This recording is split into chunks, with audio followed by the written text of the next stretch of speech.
some delicious, well-fortified vegan oxtail.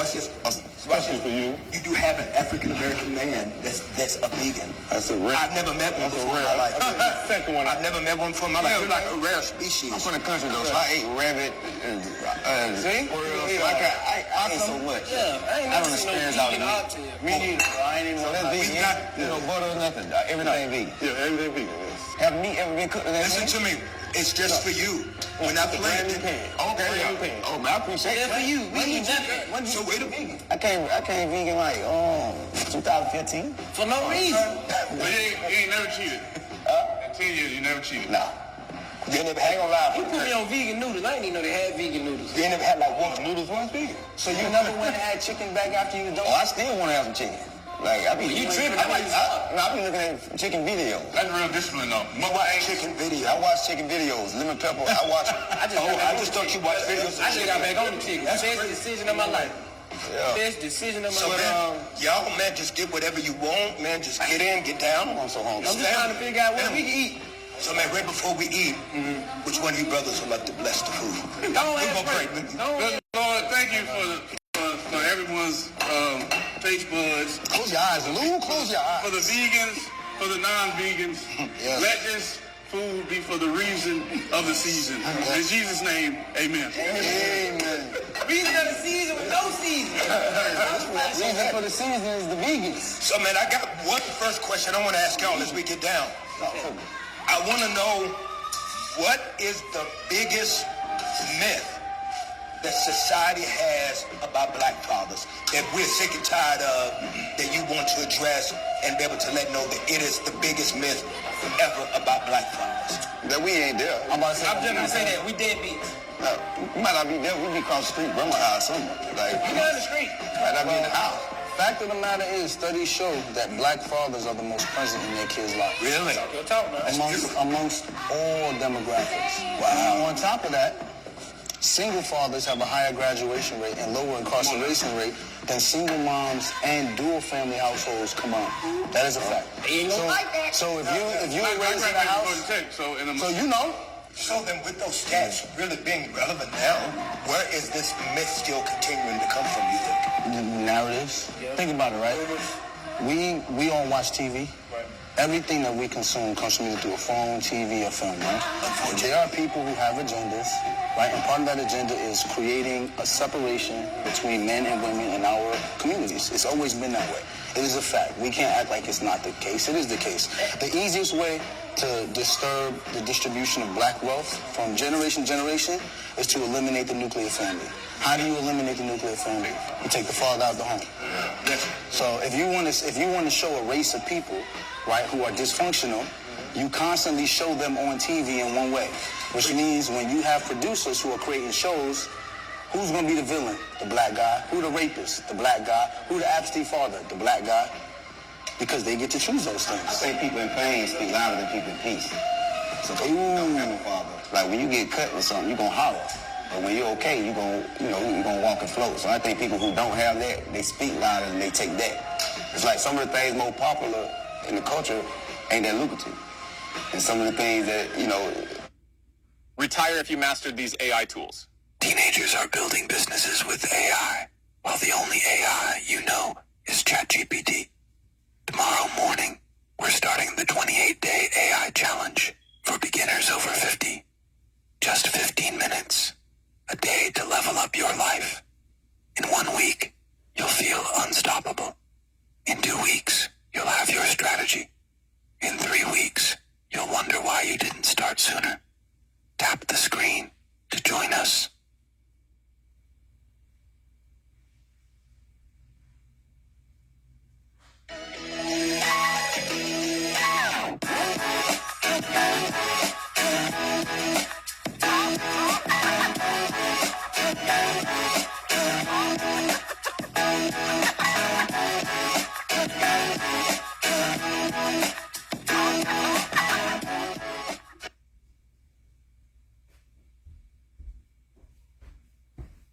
the opposite. So I think that's what it is. I think it gets out there because that's the loudest thing. Do you ever have something that you have to reshape even in the thinking of your kids when it comes to a father? Like, does it frustrate you sometimes when it may come across like you don't put in the same amount of work as maybe like their mom or like the grandparents? Like, do you feel like sometimes you have to defend your position? I think with parenthood it comes with, it's a learning experience. Nobody really have all the answers. Facts. And even we all fathers, and everybody can Let tell. me see. We learn His from phone. each other when we see something do. When we see one do with a child, you like, I'm gonna try that with my child. Yes. You see what I'm saying? Absolutely. You know what? I be on my phone too much. I like how you interact with your child. Absolutely. Let me put my phone Absolutely. down. Absolutely. You see what I'm saying? Yeah. So it's like, we have to look for things that can make us better fathers instead of looking at the narratives that's put out there, because we don't really know. We're trying to do something more that we didn't have when we was coming up. Yeah. Yes. My father wasn't a bad father. Nobody has the real definition of what true love or what true fatherhood is. That's a fact. So if that was his love language, I'm going to sit here and say he did that well. No matter if I looked at the other person, I'm like, dang, well, I wish my daddy did that. Hey, but your daddy is doing this. So your dad was there? Yes, my daddy was there. Was your dad there? My father was there. Was your dad there? My dad was there, so his father wasn't there for him, but he was there for me and my siblings. So he made up. Grandfather. Like, where's there though? Somebody at my house? I'm trying to figure out. I mean, I know what you mean. I know what you mean. Tell me what. Right. Tell me what it was for you. When I say, was your dad there? How does that register for you? I think I knew he was there at all times. Well, a lot of times, and he used to go. We used to spend time with each other sometimes. So to me, he was there. But I feel like some people there who there and still ain't there like somebody who ain't there, because if you're not there here, like my family partied all the time. So even when they was there, He wasn't present. they never was there, but he was there when he was there. Like, if that make any sense? No, Understand? I understand. but what you're saying. Sit down. Come sit I down. will say this. I'm so glad you said that. First of all, I'm gonna get some of this right first. Nobody's gonna be the perfect father. Nobody's gonna be the perfect parent. Nobody's gonna be the better parent. Like even in the household, like all that, who you love more? Cut that out. Cause now you training the child. Social media. Right. You training the child to say, now I can pick and choose who I want to be with more. Or if this person don't allow me to do something, I'm gonna go to a father. I'm gonna go to mommy. But that's manipulation though. Like when you got two separate households, right? I grew up in two separate households. Now I'm raising a child in two separate households. Yeah, how do you deal with that? So I know what you're doing. So I gotta put myself in my daughter's shoes. Right. She only 8, so she gonna try it.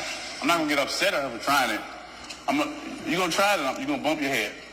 I'm gonna put a little ice on there, and I'm gonna tell you why this not gonna work. Right. And then I'm gonna show you what can work. Right.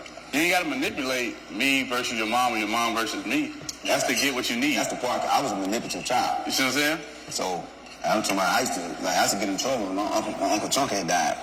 And to get out of trouble, they was like, what's wrong with you acting out? Like, Uncle, I miss him. So I know how children play them games too. So it's like, And then that's when you whoop them.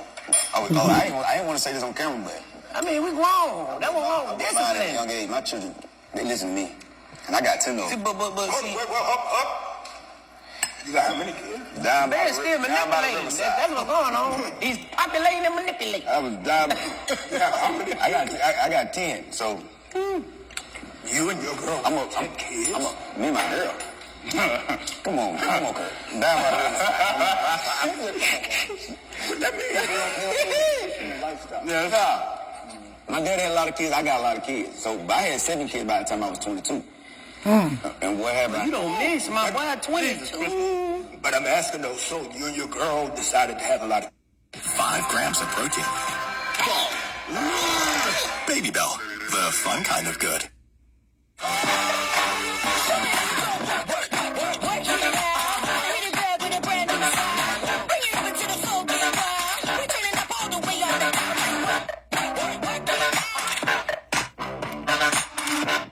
kids.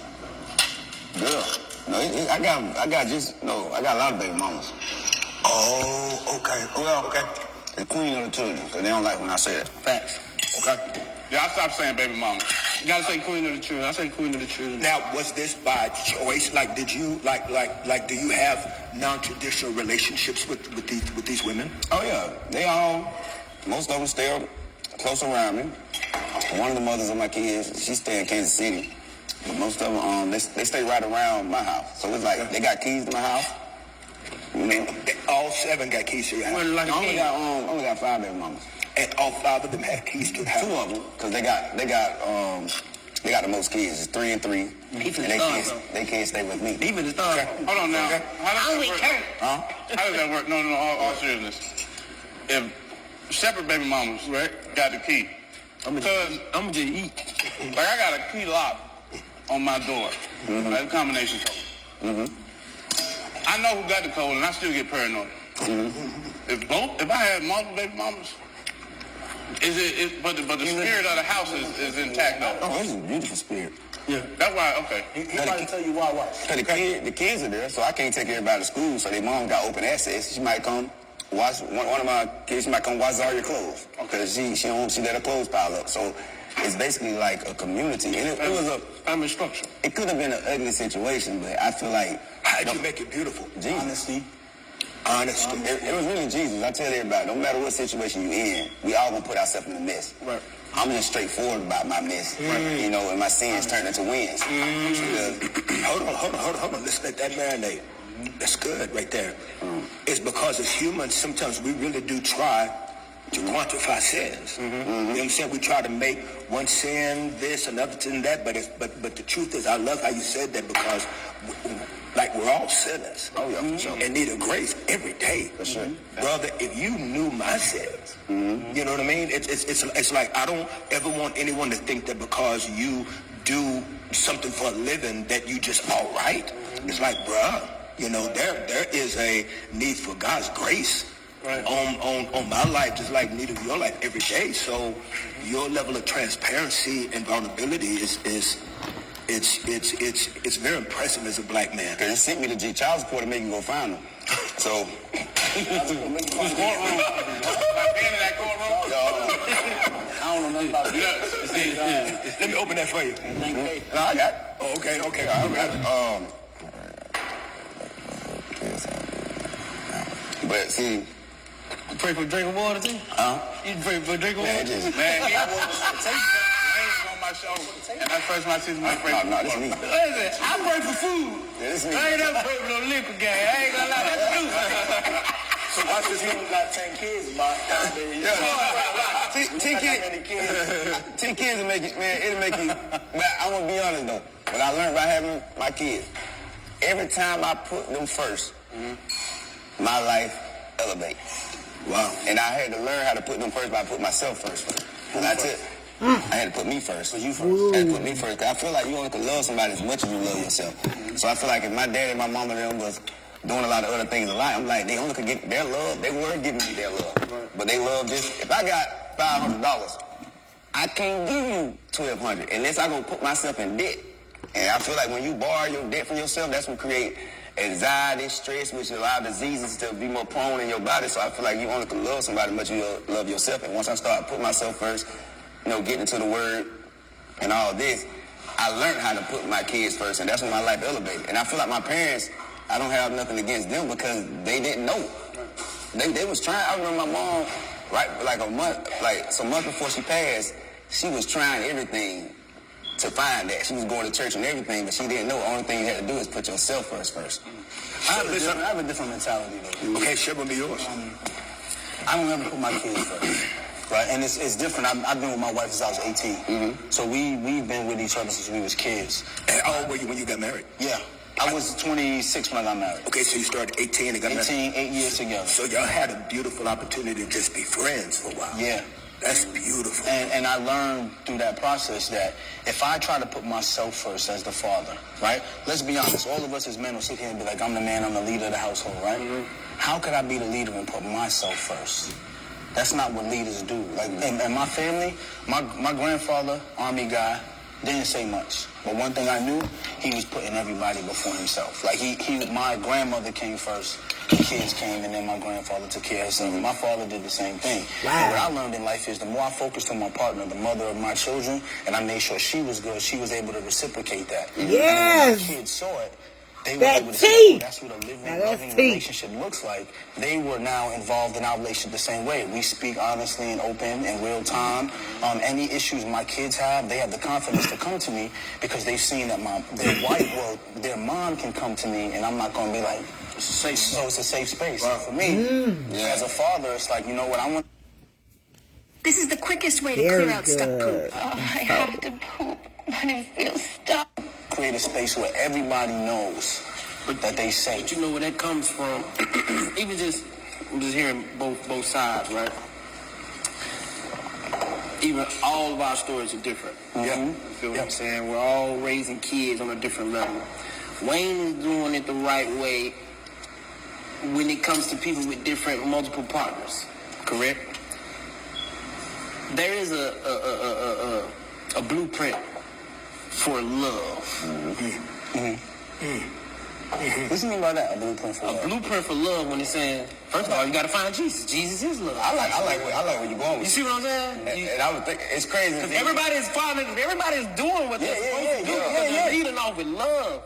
You see what I'm Absolutely, saying? I agree with you on that. We got 3 different households. Stay with me. I'm finna make 3 different points. Okay, walk it out, Doc. Walk it out, Doc. We got many people with different baby mamas and different baby fathers. Okay. There's a way to find love within all those units where y'all can prosper together. Let me tell you what is amazing, man. What is amazing? Because how old are you?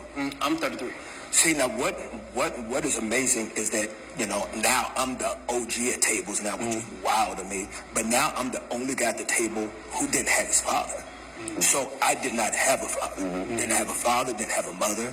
And so I was adopted. And then even the lady that adopted me really didn't want me.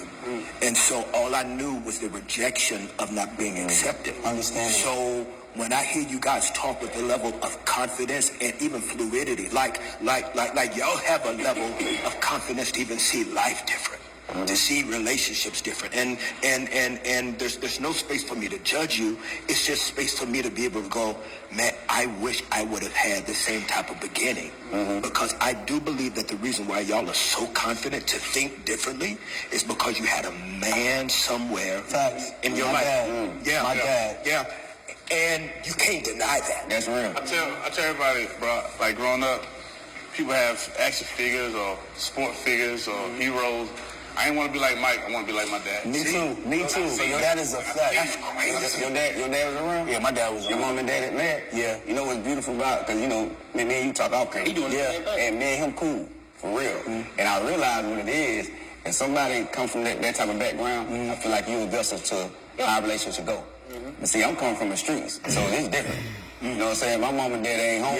Yeah. So, you know, coming out the streets, it's a little... And bro, let me tell you, I don't think what you're doing is wrong. Oh, no. That's what I'm saying. We both agree. Like, if somebody, it's a video that went viral when the guy was saying, like, only way you cure a disease is a disease. Yes. The guy was like, basically like, and I think that's why my fan base is I got the church in the hood, because I understand both sides. But I'm like, man, when you come from the streets, nobody will never understand what that poverty in the streets. I'm going to tell you why That goes back to what I was trying to say earlier. The love. Our stories are different, Yes. but the love is still there. How you show up, like, cause I feel, like, how you show up with love when there's also, like, it can be some things that knock that love off, or like, it can wait, it can throw your psyche off a little bit, right? What do you mean? Like, okay, I learned how to show up with love for my daughter's mother through obstacles that we went through the courtroom. Right. It was rocky. Right. Very rocky. But we go through that, and 3 years later, you know, my daughter's 8 now. So it took us 3 years to get to a point where we could show up with love and putting the pride to the side. I think be helping that love. Because you know what it is, like, we don't know each other for real. We jumped into a serious situation that's going to have us together for the rest of our life. I don't know you after 3-4 months. And I have to learn you. Sometimes, like with me, I had to get to know her because she said she sent me the picture that she was pregnant. That's what I'm saying. Now I gotta know you. I do my job. We getting ready for a Super Bowl, right? But are we I'm on a asking your high question? from a pregame to a Super Bowl. I'm on a high.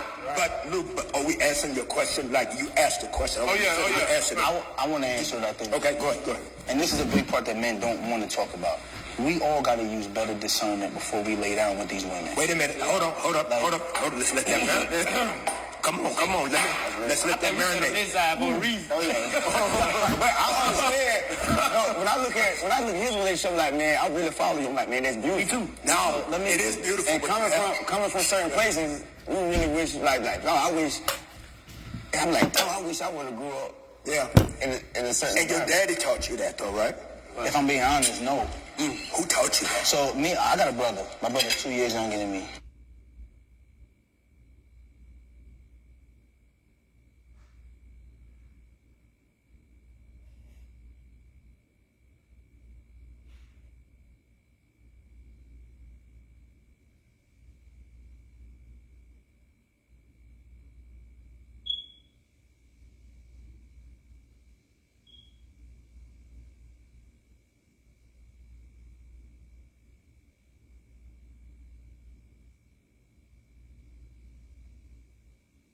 Teenagers are building businesses with AI while the only AI you know is ChatGPT. Let's be real.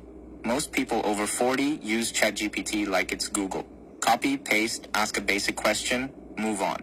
That's not how smart people use AI. Tomorrow, we're starting the 28-day AI challenge for beginners over 40. Just 15 minutes a day to level up. In 1 week, you'll feel unstoppable. In 2 weeks, you'll have your strategy. In a month, you'll wonder why you didn't start sooner. Tap the screen to join us.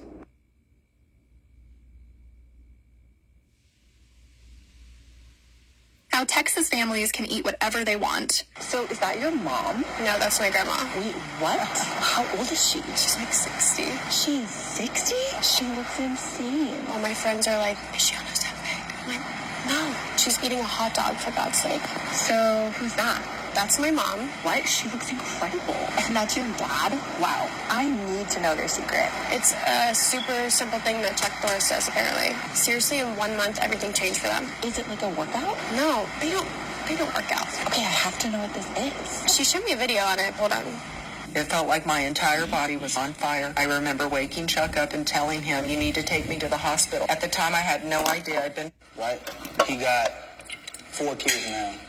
2 different baby mothers. Grew up in the same house that I did.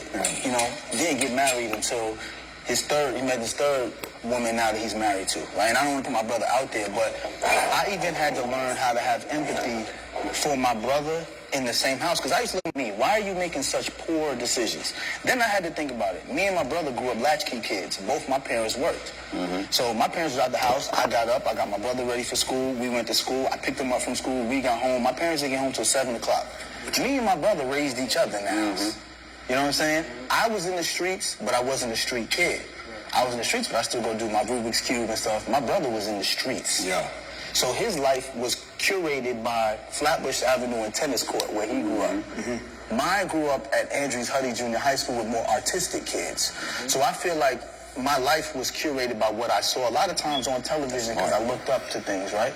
So just like Lou said, I looked up, my first film I ever saw was Boys in the Hood. And I watched how much trauma came from that movie, right? And I remember it was the scene where Doughboy's mom had fathers, and she treated one different than the other. And I remember saying to myself, young, like, yo, I hope nobody ever treats my kid differently because, and then I was like, wait a minute, if I just married a woman I'm having kids with, I don't have to worry about other people. That's really was the impetus for me. My dad never sat down and said, you need to stay with one woman, and I watched them, but it was the things I watched. And then, not for nothing, I met my wife, and she was like, I want to do this with you. Sounds like your father, but it sounds like your father taught you about what he did more than what he said. Him and my grandfather. That's what I'm saying. They were good examples, like great examples. Yeah. And so now let me ask you guys, first of all, did we answer your question? Yeah. No, we never finished. What was the question? He said, how do you leave with love? He said, how did he what? He said, how do you leave with love when you got some women who going through these things? And that's when I said we have to use better discernment before we lay down. Right. And that was my answer to you. What was your question? No. Maybe I was asking and answering. Did you drink some of that stuff? No. This is water. And I prayed over it. Think about it. Okay. You got sons? I got a daughter. Okay, you don't have sons. You have sons? I have a son. You have a son. You have sons, right? I have two. You have two, right? So let's answer this question. Alcohol? Yes. Oh, no. You all right? I want some tea. Yeah. Let's get him something non-alcoholic. Give me some for, Let's get some Kool-Aid. We got Kool-Aid. Give me some for, I tell children's everybody church. what you talking about. For Children's church. How both of y'all was in the same house. I tell people like that, like people like the small town was from the two red lights. So it's like when somebody in New York be like, it's the gutter, but at the same time, opportunity is right up the road. Right. And in country towns, it's only one way. Right. Yeah. That's why every black person in the small towns knew Donald Trump was gonna win, because we knew it's a lot of white people that the world don't even pay attention to. Absolutely, yeah. They are neighbors. I'm like, that's the truth. I'm like, they don't have a chance with Trump. That's a fact. We got a cult. I'm like, we knew all the cities. Like, I'm like, y'all don't know these. Y'all don't know Ashley. They in poverty too. Because in the small towns, we don't get looked at. The only reason I made it was the internet. You ain't going to I'm talking real country towns. I ain't talking about. I know what you mean. So not Atlanta. That's one way. Ain't no opportunity. There's one way. All the mothers of my kids, they didn't have a chance. Now they are good parents now. You know what I'm saying? They are. When I say if it wasn't for them, I wouldn't be able to be where I'm at. But I knew their parents. I knew our parents. We was not getting out of there. So let me show this then. Let's when it comes to the fear that you've ever had, that whatever mistakes or whatever inside of you that was not right or fully together, have you had to deal with the fear of you're afraid you're going to pass that on to you? Hell yeah. Sorry, my bad. Hell yeah. I said yeah. I ain't gonna lie, bro. I'm scared. I'm not scared. I fear. I have this thing where I'm telling on myself, so maybe if you see me, don't take this the wrong way. But I'm saying, like, I have when it comes to relationships with a woman, right? 4-5 months, the honeymoon stage, I'm good to go. Then that fear comes because I seen womanizing growing up. That's all I know for real. Every cousin, uncle, auntie, everybody got a baby father, baby daddy, they got a new boyfriend, this, that, and the third. So everything is just a circus. So I don't really know what a stable home looks like. Remember when we talked about, I used to see that from my coaches growing up. I used to be like, dang, Dad, I don't really want to come home. Like, I like this over here. This man come down the steps. Hey, baby, we good? They making breakfast. We eat breakfast at the table. Got his robe in newspaper. Like this, but like a real family. It's like, dang. It's like...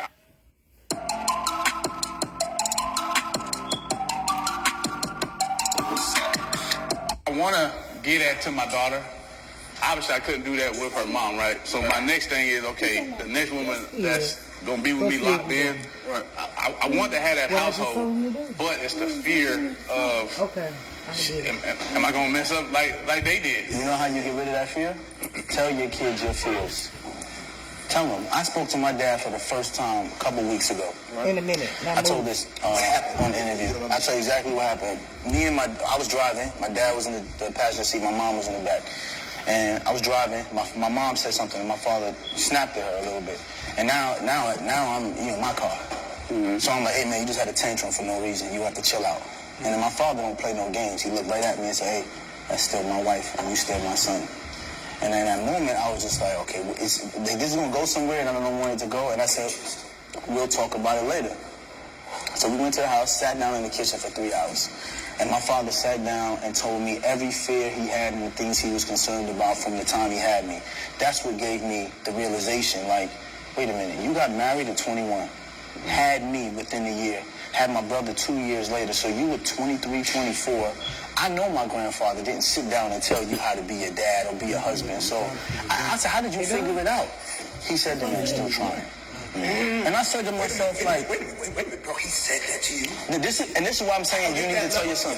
But you got to tell me, as a son, how did that level of transparency and honesty hit you that your daddy said that? My heart got full because here I am at 40 with 4 kids feeling the same way. And to hear that my father, who was my superhero, had the same fears was like, wait a minute. Bro, so I don't, like, because think about it. What a gift. What a gift. I want to be as perfect as my dad is. My father raised 2 Division I athletes. My sister went to school, 90 average. I never seen my father cry. My father was just a man. He wore the same shoes every single day, bought my mom 3 cars before he bought his own car, bought me and my brother and my sister our cars before he bought anything for himself. That's my superhero. So when my superhero says to me, I was scared. There was times I wanted to leave. Now I'm like, shit, that was me. Yeah. So now he looks more human to me than he ever looked because he was being honest. And what that did was give me the confidence to say, wait a minute. So all this time you thought you were fucking up and I turned out like this. Yes. I was like, I need to tell my sons early what my fears are. And that's why I was telling you, tell your kids, man, because the minute they see you as human and no longer see you as this esoteric creature that has to be perfect, they'll come to you and talk to you about their fears. And then you can help guide them. Because that goes back to what we talked about with discernment, right? I got 4 sons, right? If a certain type of woman, gentleman now can look and say, son, that's not the one for you, right? Yeah. But him at 13, 14 won't know.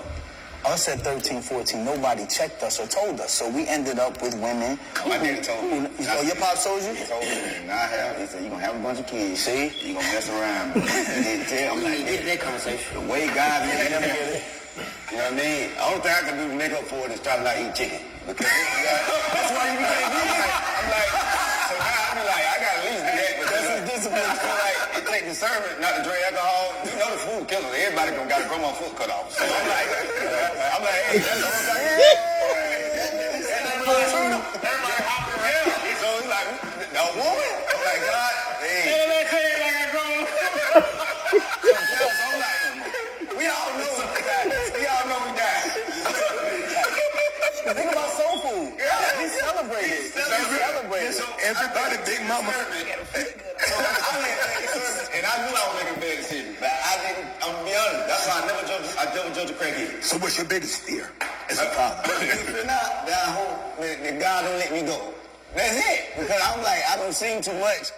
Because if you get this thing right, then this thing going to be a problem. You get this thing right. I'm like, God, I'm telling you right now, hold me. Now, he's sitting a woman in my life. Now I'm like, okay, I got married before. I got married because I'm like, I want to finally do. When I made my first, I made like 100,000 one weekend. You know what I'm saying? Doing the comedy clubs. I was in Texas, and I was like, let me get some money. The mother of the kids I was with, I say, let's get married, because I was waiting to get right financially to finally do it, right? Yeah. We went and got married in the courthouse that week. But what happened was, I done created this situation with all these other mothers of my kids. I'm living like this, and they living like that. I say, that ain't fair to that child. Right. So I got to get out of this and make this right and put them all on the same, everybody is living equal. So when they leave, I love and that's when things changed. But I had already messed up, and I already knew. I had 7 kids at 22, so I'm like, hey, God, you know what time it is, and I don't know if I'm really gonna stop, because these women still look good to me. That's never gonna stop. That ain't never gonna stop. I think one thing that helps me, or that helped me grow with my daughter's mother, is that, like my dad, he told me, he said, bro, I know what you did to get that kid, right? You had to put something in there. He said, what you gonna do to survive this co-parenting thing? You gotta take that out of there. So you can't be, So you can't be a child support company. You can't pay with that. Wow. Can't pay with that. Can't pay with that. This nigga walked in and told me That's a fact. I did that too, man. I did that one time. The mother of my kids had moved close by. You know what I mean? When I was with mother. And I was so happy the kids were close, I said, I'm never dealing with her again. You know what I mean? She ended up with another dude. Now, the situation goes. Okay, what if your baby mama end up with somebody who ain't good for her? Oh, okay. So it was like, don't matter what the situation is, man. Ain't no one situation, just please, God, help me. Because don't matter what, there's no fix. What about you, DC? What's your fear? I really don't have a So why do I start things and never finish them? It's all due to something called law of sustainment. In psychology, fear. You know what I'm saying? Because when you walk in fear, you give stuff light. You see what I'm saying? So now we got time to fix it and correct it. I'm just so impressed with the maturity of y'all at y'all's age. You know what I'm saying? Like I can't give nothing that much power. Hey, boy, what you just said. You need to say that again. You can't have, like, I understand people may be afraid or anxious because they have to go through something. So what would be your anxiety at times? I would say now is the mistakes that I can't fix. That's real. You know what I'm saying? Which one you drawing first? Cause everything you saying now, bro. I got them right here. But you know what I'm saying? Because what he said, and I've been saying this for like the last 6 months, I've been telling you about it. Fear and faith is the same. Whatever you fear gonna happen, and whatever you got faith in. Whatever it's supposed to say in the Bible, say if you think a lion outside gonna eat you, it probably is. Yeah. So that's why when I do certain deals, in business, I don't let scared money don't make no. You scared about your money. Yeah. You know what I mean? I'm like, I ain't putting that in there. Because you're not finna have this. That's like one for them, one for that. So this is, and let me go ahead and ask this, and this is really y'all fault. This is y'all fault because y'all have established this type of aesthetic at the table. I'm so glad to be here at your table. You don't Man,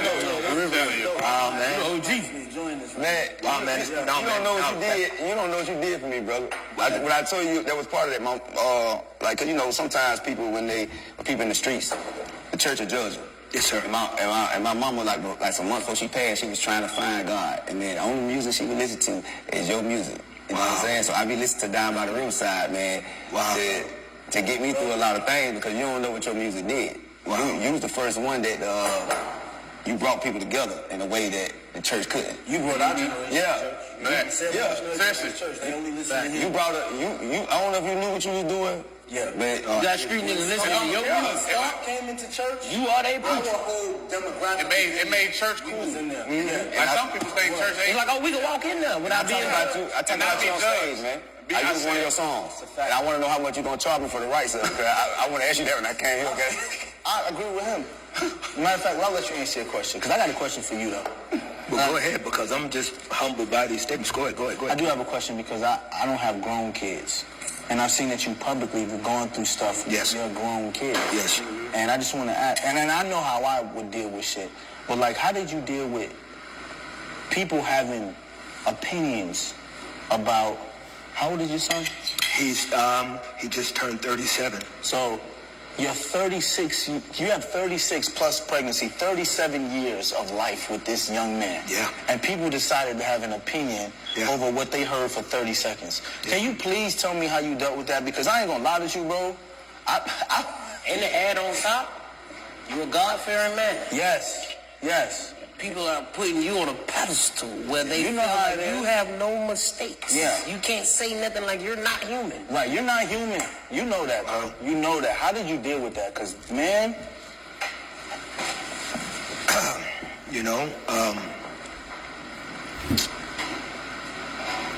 and the sad part is...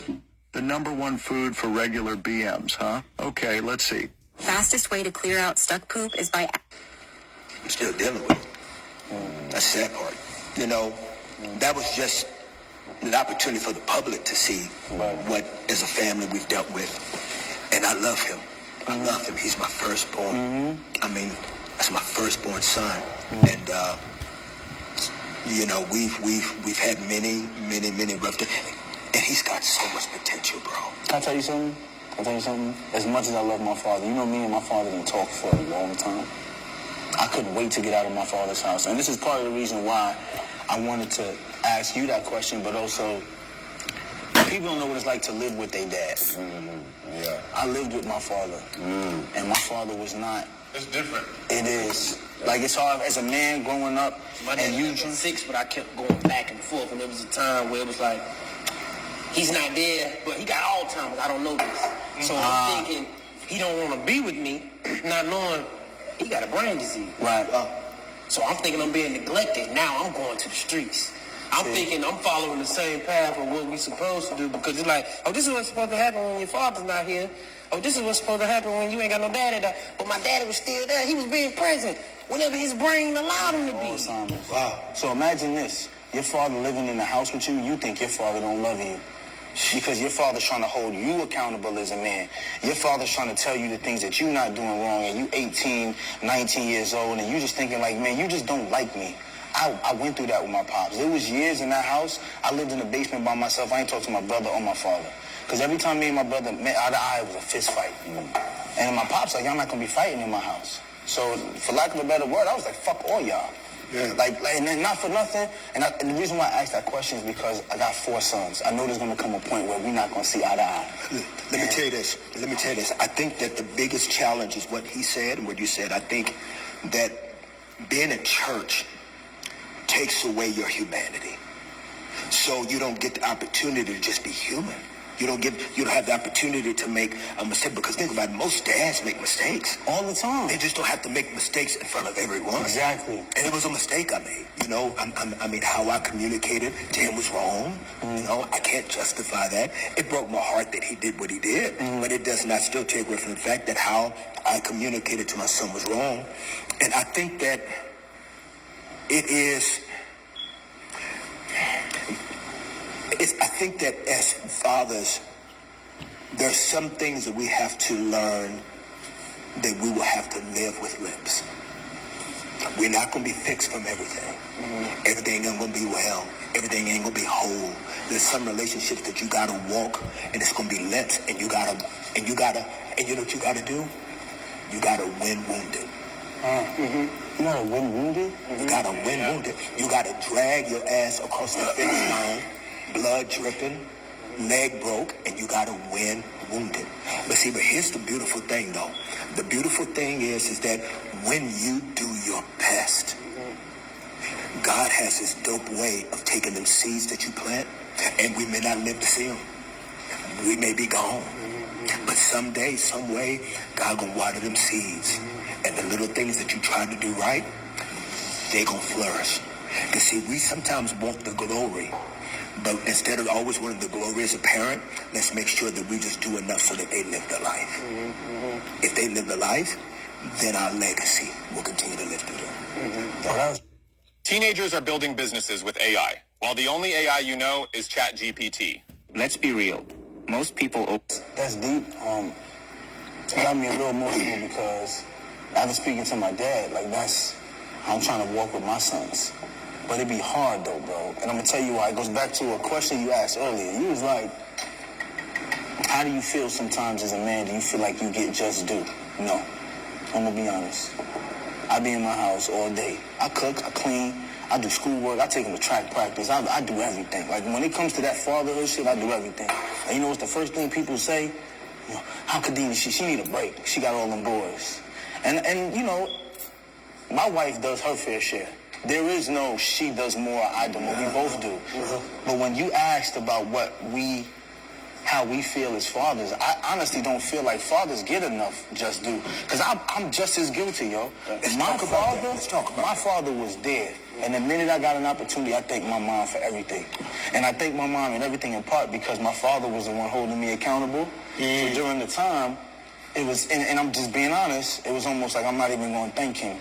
And I didn't realize how that could be coming across to him. I feel that way often. It's because my wife is such an amazing mother. Yeah. Sometimes it's like when you be busting your butt, hopping these planes, and you know what I'm saying, you know, you tired, but you gotta go make that check. You gotta, you know, like all my kids graduated college with no bills. You know what I'm saying? It's like I'm gonna take care of everything. But a lot of times it does feel like, you know, like yours say, oh, thank you, mama. Yeah. I want to know how y'all feel about that. I'm dealing with that right now with my daughter. Like, I'm on the road. First of all, I live in Atlanta, right? My daughter lives in New York. I'm in New York probably twice a month, outside of work. You see what I'm saying? I got to travel. I just was in Green Bay for the draft. As soon as the draft ended, I tell them, fly me to New York, I got to pull up on my baby, right? When I go there, I make home in that city in New York. Hotel room, We do all the things. I'm taking her to school, whatever. I'm busting my ass to get through these planes to you to make sure that you know Daddy's present. And some days, sometimes, I'm not getting that credit. You know what I'm saying? It's still not enough. Even from, me and her mother, we're on good terms, but sometimes it's like, yeah, that was cool, Lou, but can you sit in this? I'm going to do that because as a man, I'm going to make sure everything's good. But sometimes it don't hurt to just be like, now, let me ask you, doing good. Who you want credit from?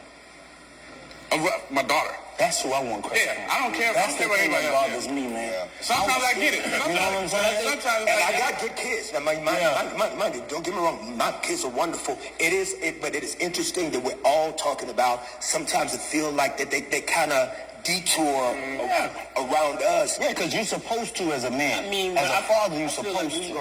We all done it. Like, I even done it. Like, my mom, like my daddy stayed in the hood too.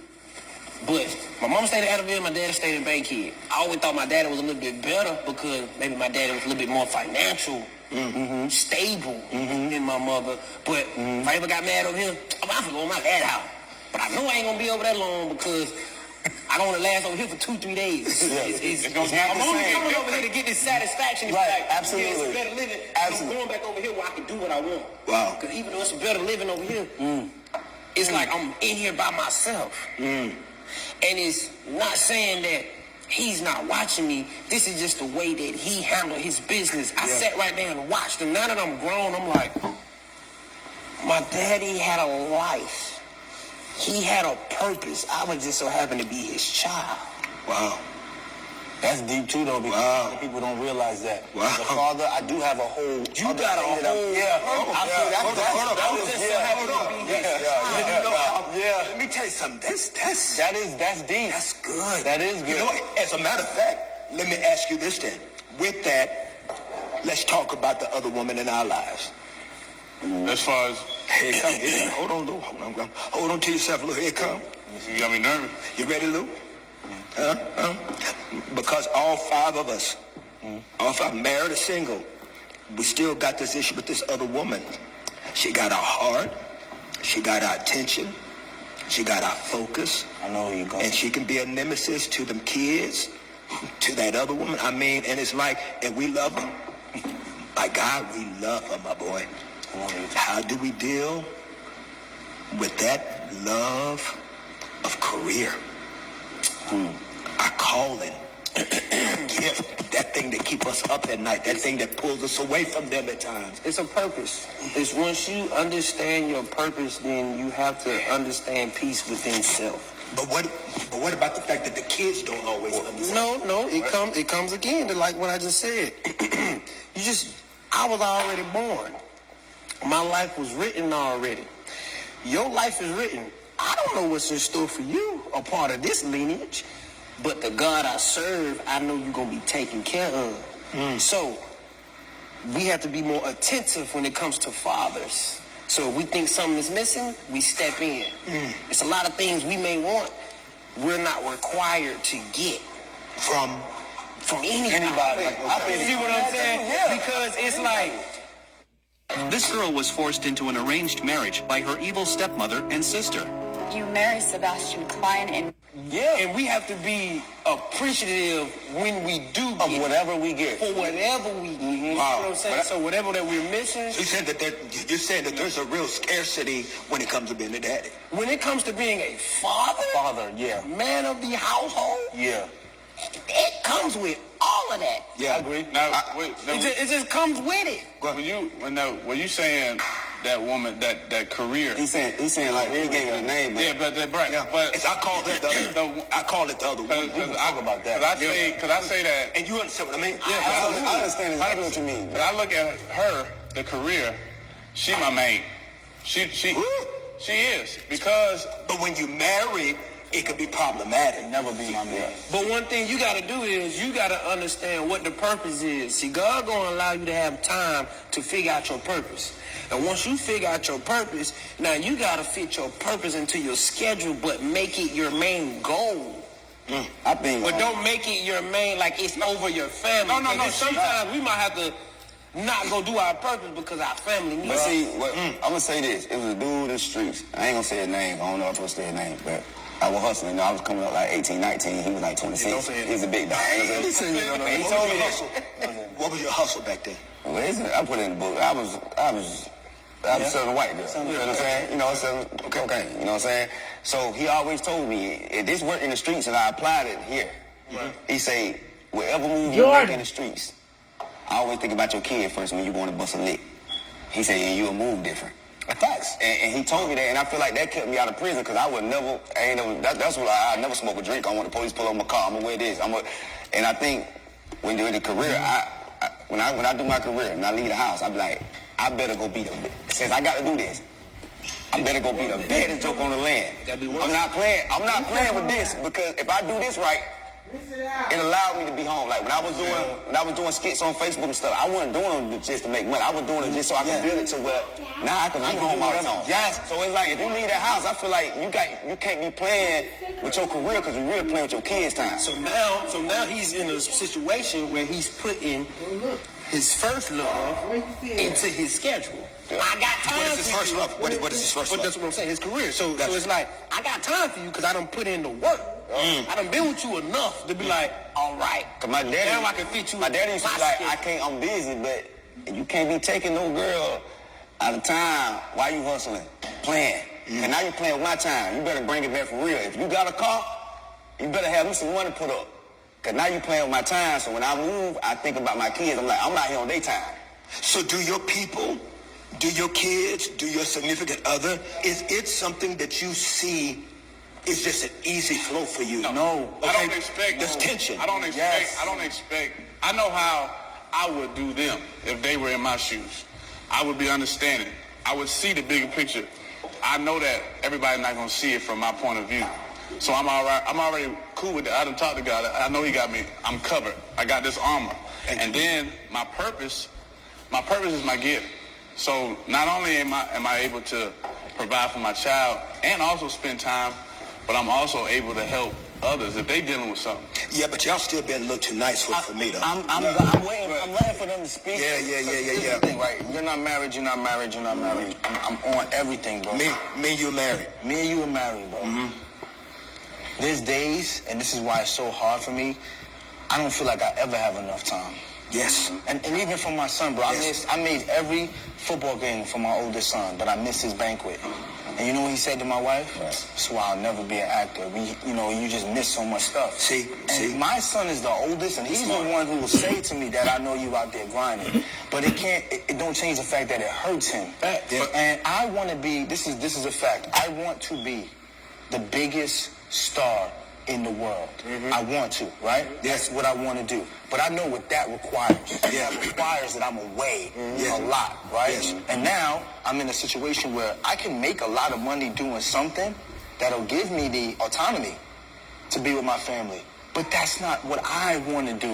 And that's what I'm struggling with. Like, that's why sometimes I be so heavy, because I'm like, yo, I'm doing this. I don't want to do this. So you can, and see, respectfully, he gets me more because there is a reality that when you live with someone every day, and you're in a house with these images of you, and this person that is looking for you to not only be there for them, but to also keep the lights on, keep a certain lifestyle going for everybody. There's a tension, and I can understand now why they have such an ease in how they talk. So what's the tension? Y'all in the house, like, because I'm like, okay, I want to be married, right? I'm listening to two married men, successful married men, right? And y'all telling me, y'all in the house, y'all can walk down the steps, see the family, and still feel like I'm not here enough? You want to know? Yes. I'm going to tell you why. Yes. What's the difference? I'm going to tell you right now why. Where do you find a special birthday gift for a one-of-a-kind person? Shop Etsy for original pieces that celebrate dog people.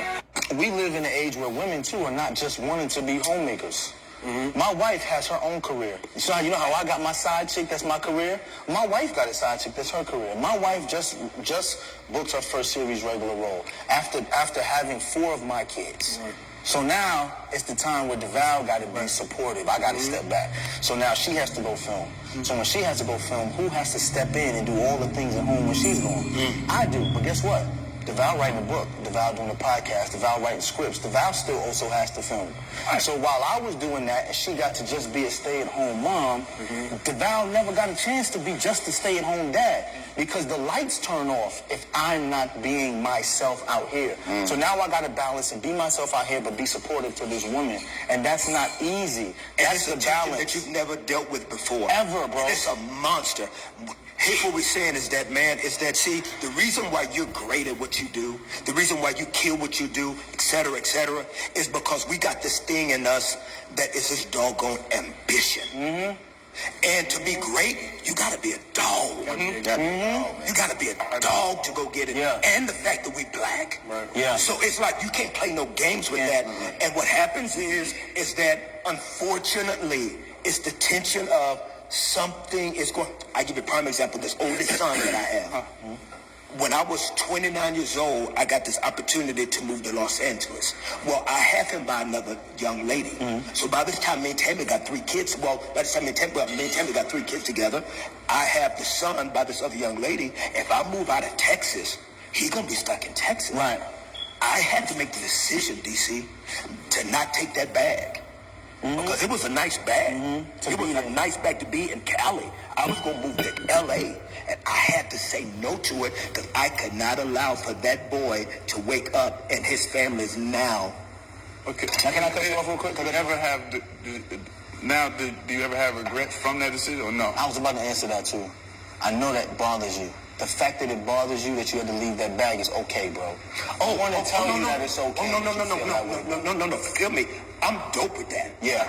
I'm talking about, I think that I wish that we had more conversation. About what if, that's what I'm saying. Yeah. Because the way you felt is if you get married or y'all get married, there's going to be a lot of days where you feel like, I really wanted to do that. And not that you upset at your family. Yes. Because you're not upset at your family. No. But you like, I really wanted that. That could have been good for my career, but I know what my family needs. Yes. And I need to take this moment, because I ain't going to lie to y'all brothers, man. I've been heavy with that right now. Like, that's why I feel like this is divine. We appreciate your vulnerability. I haven't been able to talk to anybody about this, because here's another thing. My level of success when it comes to all of my friends is not ever equal, right? So if I talk about the things I'm going through, the first thing they think is, you make money. The fact that you're going to don't matter. It's not always about money. My level of success is not defined by how much money I make. I want to be great at what I do and be recognized for it at the highest level. All of y'all do the same thing. You see what I'm saying? So y'all know that. Like, it's that. When you have that type of ambition, it is so hard to balance a family. And sometimes I feel guilty because I'm like, damn, I couldn't take that job because of my family. Now I'm in my house and I'm feeling guilty. And I'm like, just like you said, you got everything. I got a beautiful wife. Who my rock, who gave me 4 children. All my sons are brilliant and they athletic and they all around me. Daddy's home, and sometimes I be in the house like, just wanted to do that indie film and I'm not gonna make no money because I know that's an opportunity to show people my gift, but I can't tell my wife that I'm gonna go take this indie project. And you can't take it out on them boys. You see what I'm saying? Yeah. That's what fathers go through sometimes. Now does that make a little more sense of what we were trying to say a minute ago? Yeah, I understand. No, I understand. I just never listened to him. I did I get what y'all saying though, but I ain't never give him a chance. Cause like it's coming from, I don't know if it come from poverty. I'm like, bro, I'm going to do this because if you don't know how important this is, I ain't got time to explain to you. But I just know that would have made my family life better. Can I tell? Okay, you know what I mean? For me, when it comes to like taking a gig or not taking a gig, you play in the league, right? Yeah. So you can relate to what I'm about to say. As an undrafted guy, you got to be a dog. Yeah. There is no red carpet. Yeah. The draft picks. Not in the NFL. You see them walk. Damn, I can't go in that room. And no. No, seriously. Just wait. Seriously. They gotta get their stuff first. There you go. You wait. Right? So it's like, okay, cool. So in the back of my head, even with this career, I done took them lessons. Yeah. It's a trigger. Yeah. So it's like I got to be on it, and I'm if it's on brand, I'm taking it. and I ain't leaving no crumbs on the table. I'm taking this for my family, my daughters, and we're gonna be good. You know how fleeting it is. And I know, you know why I know? Because I know how it is for somebody to take some food off my plate. I held my daughter when she was a baby. They cut me. I held her. She came out the womb. The next day they cut me. Literally cut me. Jeez. I'm holding her. Don't know where the next check comes in. All I have is one game check.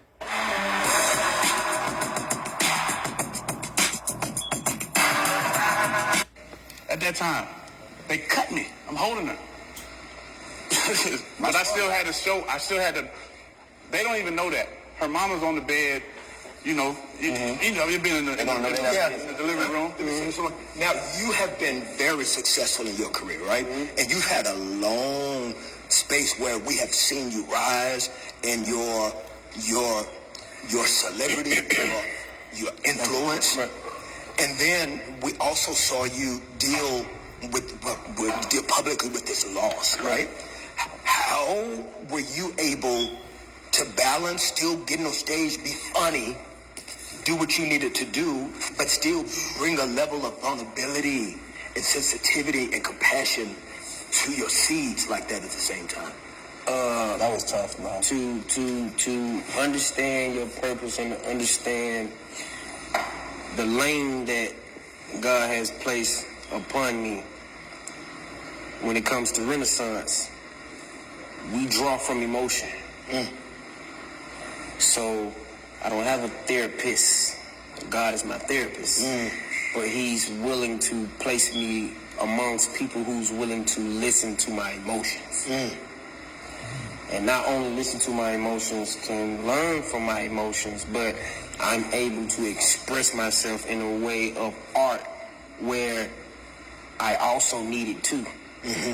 Because this is the only place where I feel safe.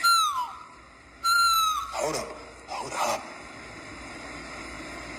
You talking to a table full of creators. Yeah, on stage. Bro, you just lit this table up because that's what we all can say amen to that. That is real. It's the only, in the midst of having beautiful wife, beautiful kids, if we're vulnerable and transparent and honest, even though we love them, there is something about being in what we were created to do.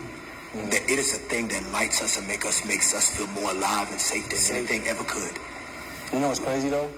You're not allowed to say that sometimes. But as a man, but we just said it. Yeah, but we just said it. But even when it say to feel safe, we just said it. But even when it say to feel safe, I feel safe enough to understand my position and to understand that even what I'm going through, God placed me in an environment where he like, let go.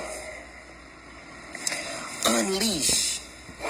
You may want to cry, but make this character cry, but cry with laughter. Make this person come to life. They don't know where this person just came from. How'd you know to do that? Were you taught that, or was it just natural? When you come to theater, you know you have to draw from emotion. But when you get on stage, see, people don't understand. I want to say, last year, I had to get on stage Mother's Day in Orlando. I was about to have a moment right before I get on stage, and we don't know when these moments come. So that's why I'm so thankful when I go on stage, because I'm like, I ain't have a moment today. You know what I'm saying? I'm like, appreciate it. Let me just be mental enough to go out here and be in a safe space. Like, I don't want to break down. I don't want nobody to piss me off today. Like, I just want to, thank you for keeping me in a safe space. And I felt myself like it was coming, and I'm like, not right now. Man, he about to call my name. I'm like, no, not right now, dog. And when he said my name, everybody know I do my little shake. I had to shake the emotion. So niggas don't know in Orlando, when I'm on stage, I'm shaking this emotion off of me. Because I know I got to go to work, but I'm human. Yes. So before I even say my first words, I'm John Whitfield. They don't know that. The moment I said, how y'all doing? I'm like, oh, God, you got me. Wow. I didn't even know my first 2-3 minutes was gonna be up here crying and you know what I'm saying? I'm just like, yeah, dang, that was quick. Wow. That's how I know, like, when I'm about to get into this atmosphere, this environment, I know God gonna take care of me. I don't even be knowing what you done been in your moments before on stage. That ain't Kurt. At all. That's the spirit that's in Kurt. At all. That's making you handle your business with. Amen. Now it resonates with the people. Now the people is looking at that. We need that same energy. So whatever you seeing and you feeling, I know for a fact I'm showing it. Mm-hmm. I just don't even know what it is. Wow. And that's what makes you so good. You see what I'm saying? I'm like, what is it? And that's what makes you so good. And that's the confirmation that you called to do it. And so with that, man, with that, and just being called to still be a parent, what is the thing that you may have even seen yourself do that when you look back on it, you may have a little bit of like, man, that was one of the most dumbest or goofiest things I've ever done. Have you had some have you had some moments that you've had to laugh at yourself? As a fan, every mistake before all this happened. But no, man. But like, give us something that you've had to, just as a father, just as a person. Period. This is the quickest way to clear out stuck poop. I have to poop, but I feel stuck. I'll tell you one as a father that I learned. I used to be real tough on my oldest son, Jackson. Because I'm playing in the NFL, you know how it is. You got a son, everybody assumes that my son gonna be the best, you know what I'm saying? And my father was, and here's the funny part, my father wasn't like that. My father was an athlete. I said, I want to play football. He said, go ahead, have fun. I want to play basketball. Go ahead, have fun. Came to the games he could, supported me, but he was never like, we got to do this. Mm-hmm. And I felt free to be that athlete. But then I became a dad, and I got an athlete. So now I wake up 6 in the morning. We working out. We doing this. He playing games. I'm screaming and hollering, cussing, doing everything. And I'm watching him come off the court every game, and he's got his head down. And I'm like, what's your problem? Your demeanor? You know, his attitude, his demeanor. He just looked at me. He just looked at me. He was like, this ain't even fun no more. And I was like, oh, DeVal, you really messing up, bro. Like I had to really look at myself and be like, yo, you really are messing up as a dad. Like, I legit felt that way because I had other dads around me. Uh-huh. And sometimes you need other dads to check you, right? After the game, come screaming, hollering, and they coming by and they just like, take it easy, big guy. And after a while... Oh, that'll piss me off. DC, when I tell you, it's a time, man. The first thing I said... They walking back with that picnic chair and shit. Take it back up off me, dude. I was like, man, you talk like that to your son, not my son. But then I seen their sons was whipping my son ass. So I'm like, I can't even say that because your son is nice. Yeah. So then you know what I did? I stopped letting my ego get in the way of me being a father and stopped thinking that I knew everything. I started asking questions. You know what I'm saying? Aggression is not correction. Come on, D. Say it again. Say it again, bro. Aggression is not correction. The fuck you know? Let me tell you something. You right, though. But I got to be honest with you. I have failed at that a lot. I have failed at that a lot. You take that old school mentality of how the old generation would cuss you out. And to this day, right, like at your age now, like not, as a younger father or right now, you still.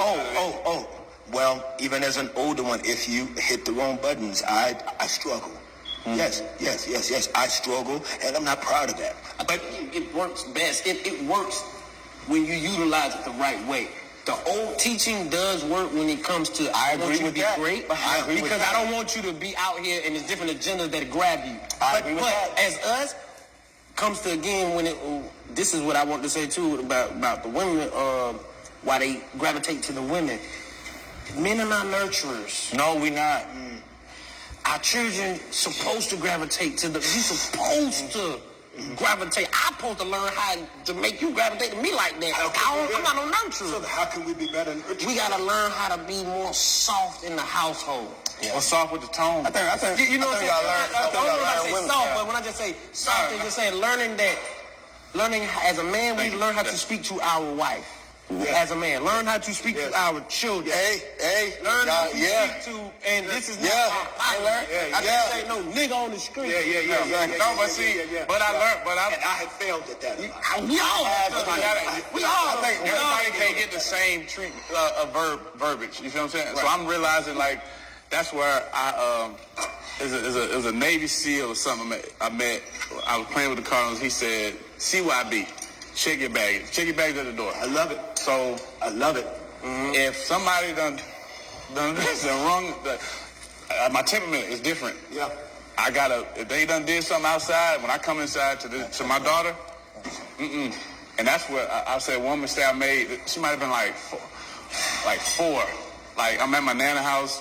I'm dealing with, there was a call and she said she didn't even do nothing. But I just snapped. I said, man, I don't know.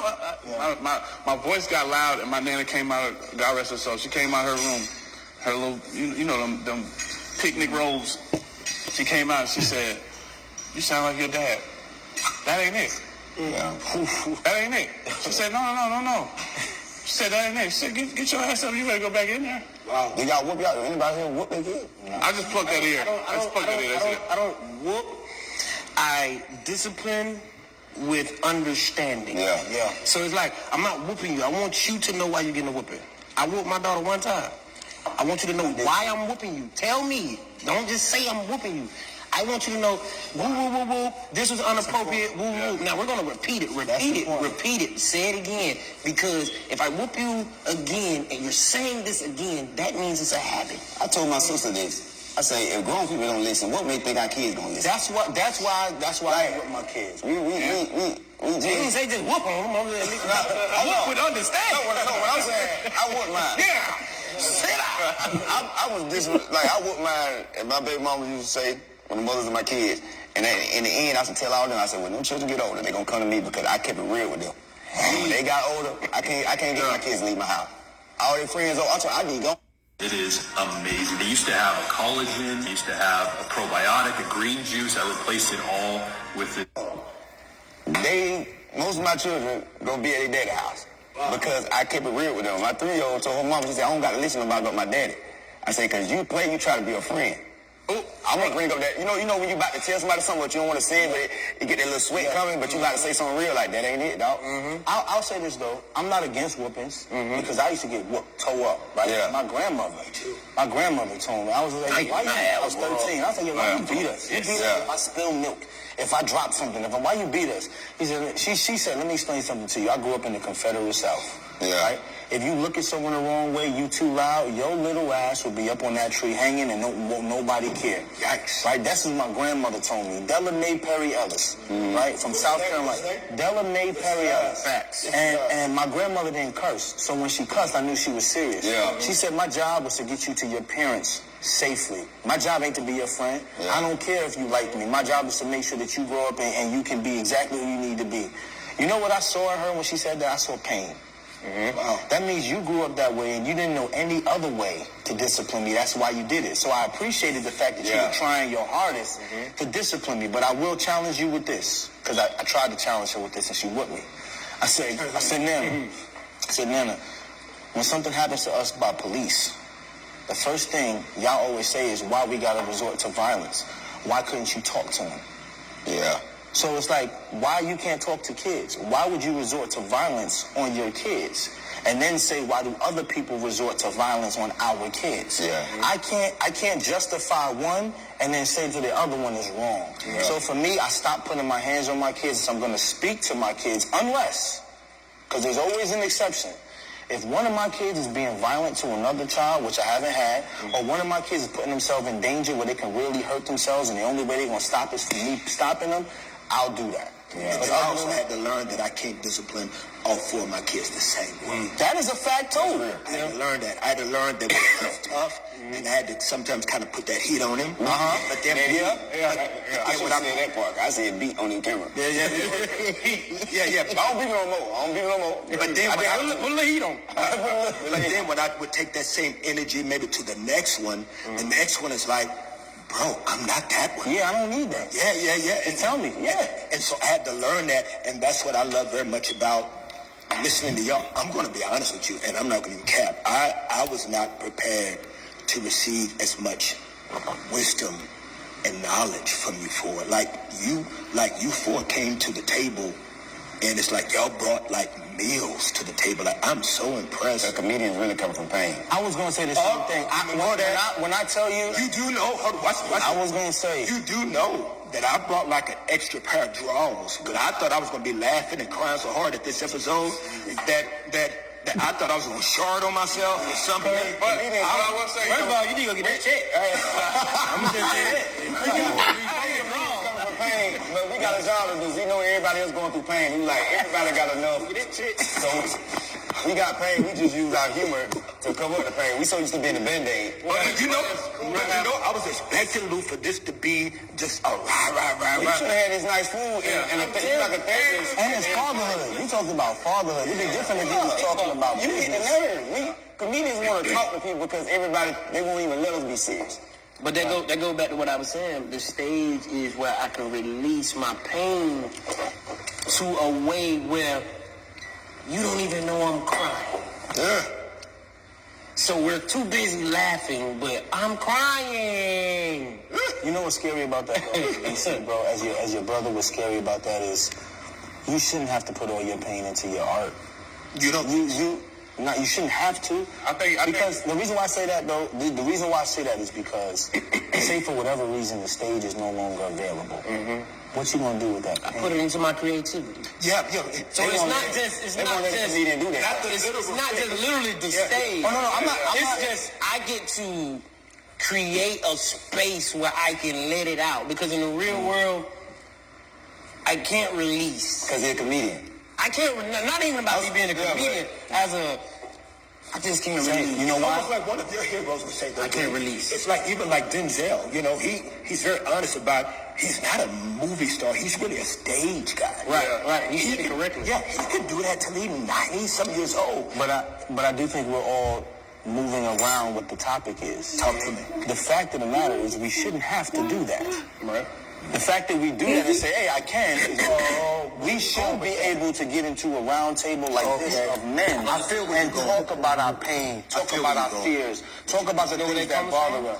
Bible study. Yeah, I was about to say, Kurt, go a lot of people don't come. You see what? That's what I'm saying. That's the problem. Go and talk to him, Kurt. You holding back because really, what we got to realize, this ain't heaven. But it's hard to talk just to any and everybody because. You marry Sebastian Klein in my place. That's right. Natalie is also your daughter. Like you said, like today is a safe space. Right. This is not a stage, but there is a stage. The stage is set and it's a safe space. I'm about to stop you right now. This is all a safe space. He got my number. He got my number now. I got Kurt's number. I've been having it for years. Why do we as men not pick up the phone when we going through stuff and call another man that we know going through talk? That's a problem. I got you. But you understand what I'm saying? Because the reciprocal understanding, or as men, we don't know how the other one may receive. And that's the problem. And not only that, if I could humbly say, and this is my humble opinion, you know, it's because people are OGs on me that they know everything. Because most of the time they don't. Very true. Is I've been a student at this table. Like, y'all have been great teachers. Man, me too. I listen to... What I'm saying, though, what's and then, you know what we also realize, too, though, D? We also know the amount of mental and emotional real estate it takes to be a man. And a lot of times we don't want to call nobody else because we know how much it takes. Going through. I know you gonna say that. Why am I calling you? I didn't call you. Bro, you going through we're gonna be on the phone for 2 days. All the kind of business like, hey, this is the wrong day. You going through something? Yeah. Well, you know what though? Hold on. But you know what though? Hold on. You wanted a nugget from me? I'm gonna give it to you real quick though. You said you think that Kirk holding back. One thing I can say that I think kind of leans in this space. That's why I get so disappointed with Christianity in America, because that's what the community of church was supposed to be. It was supposed to be a place where you can pull up and be like woo woo woo woo woo. But now it's such a judgmental, critical place that you can't. But that was God's intent for it to be. It was never supposed to be a house for perfect people. It was always supposed to be a hospital. Talk your talk. It was always supposed to be a hospital. But the problem is, we ain't got no more patients. Everybody think they're doctors. Everybody got, everybody think they're doctor. Everybody got their nurse outfit on. Everybody swear they ain't draw no blood. But you do the blood of Jesus. Hey, that's what I'm saying. How you a doctor with no prescription? That's real. Jesus say, he come to save the ones who can't see. And he said, yeah. They say you call him blind. He said, well, you see, so you don't need me, right? Yeah. So he was like, you don't need me. So whatever it is, everybody want to admit they can't see. See, I'm a country boy. So when I come in the game, I operate on everything like that. I don't know how to do it. I'm like, I don't know how to do that. Y'all give me one word. Give me one. Before we leave, give me one word that defines the greatest lesson that you've learned as a father. Give me one word that can really capsulize whatever lesson Country Wayne has learned as a daddy. Yes. For Jesus. Jesus. What about you, D? Empathy. Learn to understand people. Don't judge them. Try to understand who they are. Be appreciative. Let me tell you. Oh, hello there. And happy Pride. As someone shining quit me. Accountability. Yeah, We like need that. looking myself in the mirror and holding myself accountable. If I don't hold myself accountable, Talk about it. then how can I tell my daughter to hold herself accountable? Come on, brother. You know what I mean? And can I speak on fathers? Just because you're doing your responsibilities doesn't mean you're being God-fearing. I feel you don't check boxes saying I'm I like that. See now this is the thing. Cause you got niggas that be like, I put it in the house. I pay That's doing stuff with no substance. You're right. Ain't leaving nothing behind. I love it. This is why what you did today, Kurt, is so valuable. Wow. Man, DC said something when he was asking questions, and then I vented. I'm like, sometimes I feel like this, I feel like that. And then DC said something that was so profound. He said, as dads, we're supposed to do that. Sometimes you need a group of men that can check you when you feeling sorry for yourself, and you saying, I don't get this, and I want this, and then that man to the question will be like, bro, you chose to be a father. Yes. Deal with it. And you need that. And that's what this is. And I think men need to do more of this. Not only just holding each other accountable, but listening. And being like, Deval, I understand what you're saying, but that's what you're supposed to do. Stop complaining about it. We need this. We need this. And I appreciate you for creating it. I appreciate it. Because, this is dope, bro. This is dope. Now, the fact that y'all sacrifice your time to pull up is what makes it dope. Because it's none of this. As long as you don't say close the door, man, we're going to be all right. You know what I'm saying? Like, long as The door's already, I be looking at that door, it's slightly closed. I want you to open that one. As long as we walk out of here, Kurt, but man, we going to, anybody do that for you, man. You know, facts. I've met a lot of people, but you're one of the people I really want to meet because I don't think, I know you don't know because I be like that sometimes. People come up to me and be like, Wayne, I'm like, man, hold up, why you looking at me like that? I got all these baby mama women. Why you even looking at me like that? But man, what you done through your music, man, you just don't know. To this day, your music is the farthest thing that people gonna go to, man. Ain't nobody gonna read that Bible. Now, I ain't gonna lie, I don't read the Bible 9 times, and I read it every day. I don't miss a day. You know what I'm saying? Because it got me out of the streets. But you don't know what you did. It's like God gave you a baton. Like, I know how far my people gonna go. I hate to tell the church, but ain't nobody going farther than Franklin music. To the streets, to the world, the streets is small. That's a fact, though. Church, like what you, when you know you ain't that. They know you ain't that. Church music is the only, the church, I don't know, listen, I know the streets, man. Your music, because the streets is, the church don't feel inviting. It's like, it's just more people. They want to be, I'm going to use myself as, because I don't want to call out no, but I had a character named Drill. It's more people that want to be Drill. They want to be TJs. So the church haven't found a way to advertise. See, Satan good at advertising. You know what I mean? I don't understand. So I feel like the church people, that was a bar. That's why my brand of Jesus is popping. I made that because I'm letting them know you can still get this over here with Jesus. You ain't got to be perfect because he going to change you anyway.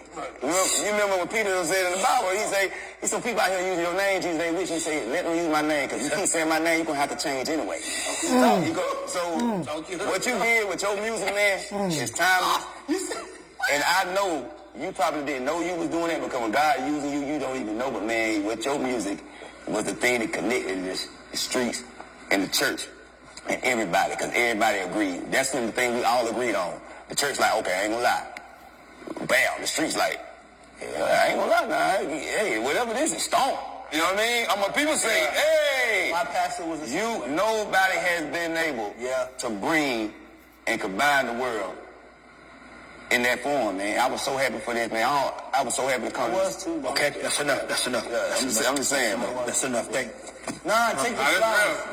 You know what I'm gonna tell you? Take the flowers. You take your flowers. Take the flowers. This is what you gonna All of them. This is another thing that men won't do. I think a man won't do. They'll let people bash you all day, and you'll sit there and read comments and listen and take all of that. Take when people compliment you, bro, because we don't get enough of this. It's too often, especially in this day and age, when you try to compliment a black man, it's like, oh, you dick riding. Oh, it's like, why you dick riding? Because I'm like, that's my man doing what he's doing. You understand what I'm saying? Take it, Kurt, man. You've done. I was 11 years old. My pastor, Pastor Thomas James Boyd, everybody knows him. He's a famous pastor. Was just like, we only do hymns in our church, and then Stomp came out, and we started doing Stomp. Wow. And we went from only doing He my Father to actually enjoying church. And then we had a whole bunch of teenagers in the church singing. And then because we were in the church, we got to listen to older people talk about the word. That's you, bro. Accept that you are a vessel. I come from the church. I agree with Wayne, bro. I agree with Wayne. Take it, bro. I come from the church. I understand sermons. I understand choir. I understand choir extravaganza. All that.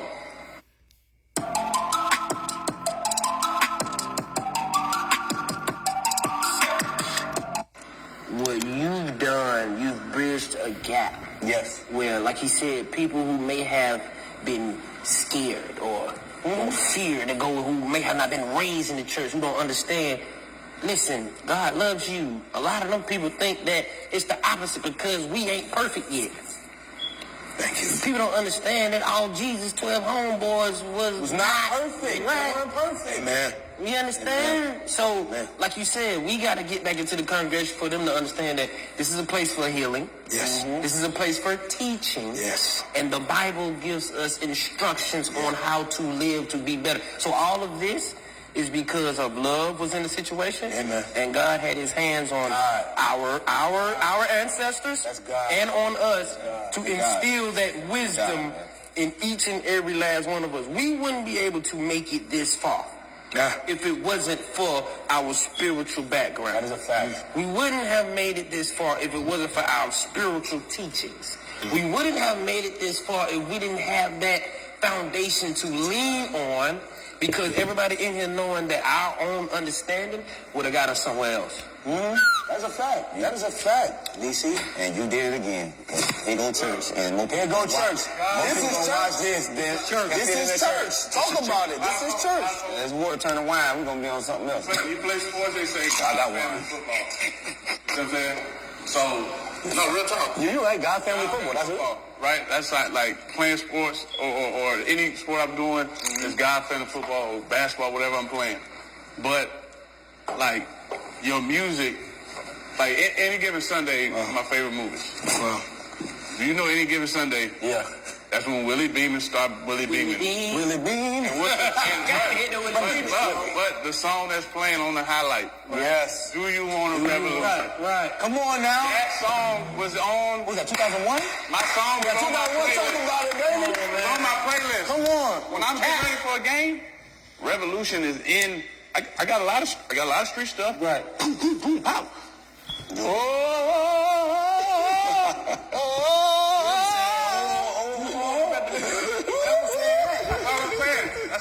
And that crazy. I got a company special coming out with Amazon. I'm using your song. I'm trying to see how. So for the free ski. So let me say this to all the Kings watching. I hope that you have enjoyed the brilliance at this table. These four young men have impacted my life today. I've been a student here. It's been amazing. It's not an easy job. It's not a job that comes with a lot of praise. And it's not a job that comes with a blueprint. There ain't no book for this. Just because you see one person kill it one way doesn't mean that it may fit you. But that's okay. I want you to understand, man, that fatherhood is something that you have to just at least show up to do. Showing up is 90% of the battle. Just pull up. And be like me. Be imperfect. Make mistakes. I've made a lot of mistakes as a father. I'm not proud of things that maybe you've seen, heard. I'm not even proud of the things that I've seen and heard from me. I have not been the perfect man in every area. And in that imperfection, I don't know why God does it, man, but there's this incredible amount of grace that we find ourselves having every day that we don't deserve and we can never earn. And it keeps us humble. And that's what makes you a king. And don't make you a king about how much you can use what God gave you between your legs to find identity. Right. What makes you a king is when you realize that when you fall, you need everybody around you and him to help you get back up. Love them kids, but just don't love them with what you buy them and just the things. But love them with your imperfect, messed up, broken love. Because when it comes from a real place, it'll show up as love. I want to thank the kings here, and I want to thank you, kings, for pulling up and just checking us out, man. Because this is what we do when we get together. Get together, kings. Let's go, man. Let's salute with the water or something. Juice, Kool-Aid, or whatever you want to do. You can't salute with, we can't salute with water. Come on, let's salute with water. We make our own